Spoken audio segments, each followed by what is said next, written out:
Terima kasih ya teman-teman udah klik video ini. Sebelum kita lanjut ke audio novelnya, aku ingetin ya untuk kalian jangan lupa like, komen, dan juga subscribe. Terima kasih. Beberapa hari selanjutnya, aku menghabiskan waktu bersama dengan Kansa. Yang kami lakukan hanyalah saling berpelukan, saling mengecup, dan berakhir dengan adegan di ranjang. Seperti saran dokter, aku melakukannya dengan hati-hati. Tapi tentu saja aku tidak bisa mengatur durasiku. Tubuh Kansa bagai candu. Aku tidak pernah puas untuk mencicipinya sekalipun. Sudah berulang kali kami melakukannya. Sepertinya Kansa menggunakan suatu pelet atau guna-guna hingga membuatku seperti ini.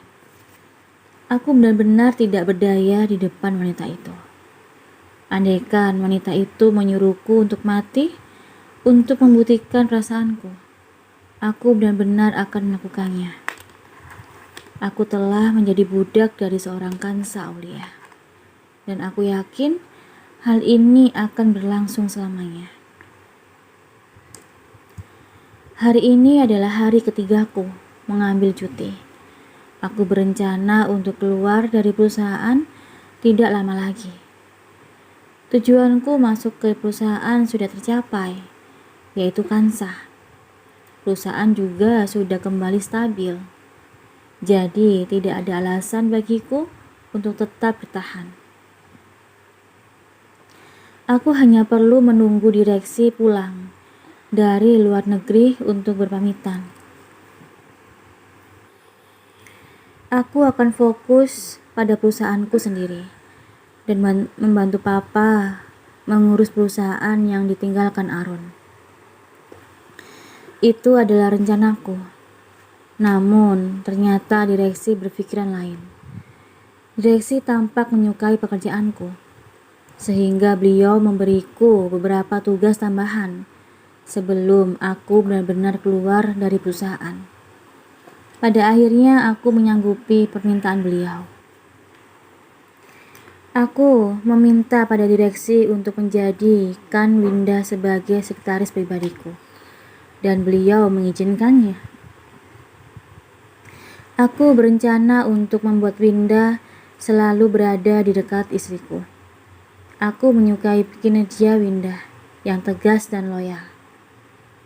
Dia akan menjadi penjaga Kansa yang sempurna pada saat aku tidak ada. Selama 3 hari ini, Kansa menerima apapun perlakuanku terhadapnya. Malah dia membalasnya. Kansa membalas ciumanku dan berusaha untuk melakukan hal yang sama. Kansa sudah tidak menolak sentuhanku. Hatiku sangat bahagia. Bila hal baik itu terus berlanjut, bukan tidak mungkin Kansa akan mulai mencintaiku tidak lama lagi. Memikirkan hal itu membuat senang tak terkira. Pagi ini, aku kembali bersiap-siap untuk berangkat kerja. 3 hari berturut-turut bersama Kansa merupakan saat-saat paling bahagia dalam hidupku. Aku tidak bisa mendeskripsikannya dengan kata-kata. Aku hanyalah seorang laki-laki yang sangat bahagia. Kulihat wajah Kansa tampak cemberut. Dia seperti tidak ikhlas melepas kepergianku. Aku tersenyum dalam hati. Sepertinya Kansa sudah mulai terbiasa dengan keberadaanku. Aku membujuknya untuk tidak cemberut dan berjanji akan pulang tepat waktu. Mau tidak mau, Kansa menerima perkataanku dan membiarkanku untuk pergi. Rasanya aku benar-benar tidak ingin pergi hari itu.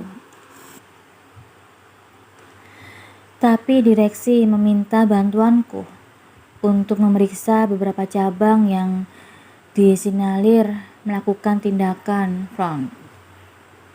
Sehingga mau tidak mau, Aku harus meninggalkan Kansa hari itu. Aku janji, begitu pekerjaan selesai, aku akan langsung pulang.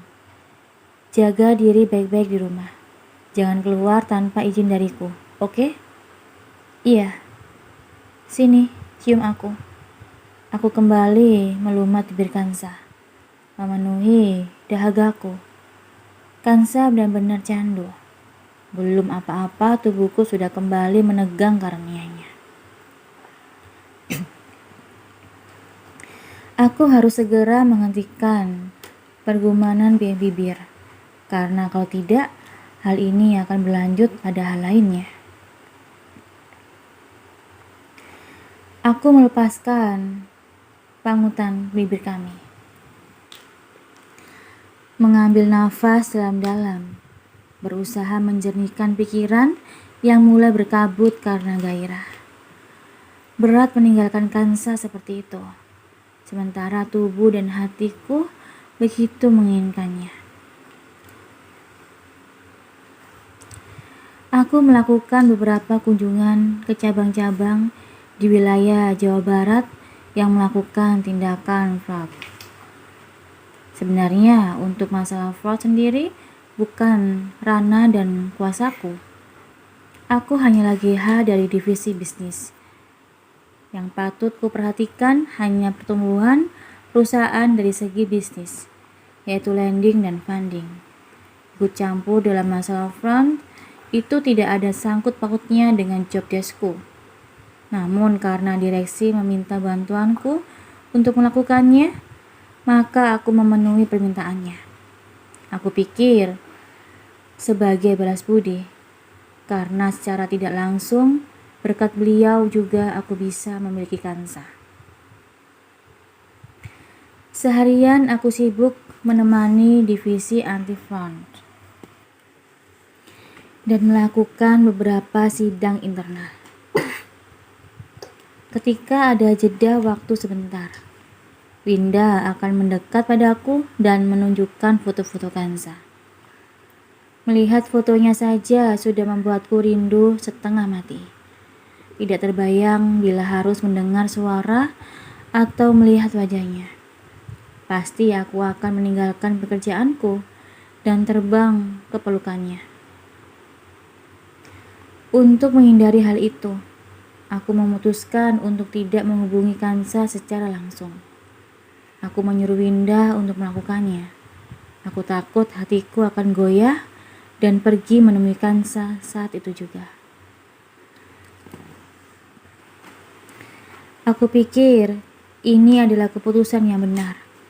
Aku tidak menyangka keputusan ini akan menjadi bumerang bagiku. Aku benar-benar tidak menyangka bahwa keputusan sepele ini akan membuatku menyesal seumur hidup. Hari sudah mulai petang. Cabang ini adalah cabang terakhir yang akan kukunjungi hari ini. Setelah ini, aku akan pulang dan menemui Kansaku. Aku tengah berada di mobil ketika ponselku berbunyi. Aku melihat siapa si penelpon.